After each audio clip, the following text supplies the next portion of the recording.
You've surely seen some guy with the shirt off talking about ancestral health, and I just wanted to clarify concepts they're lying about or that they just don't understand. First off, if you were to eat an ancestral avocado, it was way different back then. It was super small. The seed occupied the entire thing. There'd be very little fruit within eggs. There would be a process to catch. You'd have to go out and look for them. You wouldn't just open a carton. You would never be eating meat just like this. You would be eating the intestines, you'd be eating the brains, all the internal organs, but that would be shared amongst the entire tribe. Animals weren't domesticated. You had to work for them. This concept that this is ancestral is completely erroneous. We never were able to combine these foods together. You might one day get an avocado, the next day an egg, then the next day you might be able to catch some meat.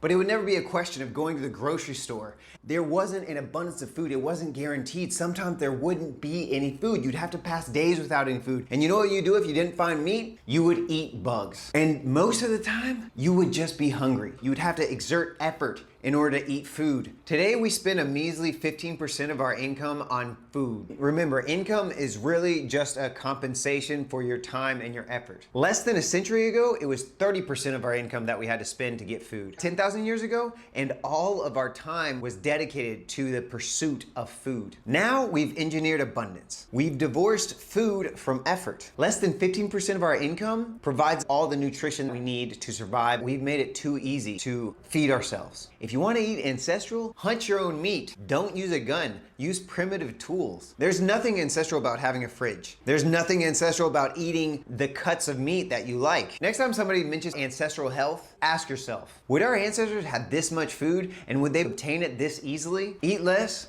move more, your ancestors would be proud.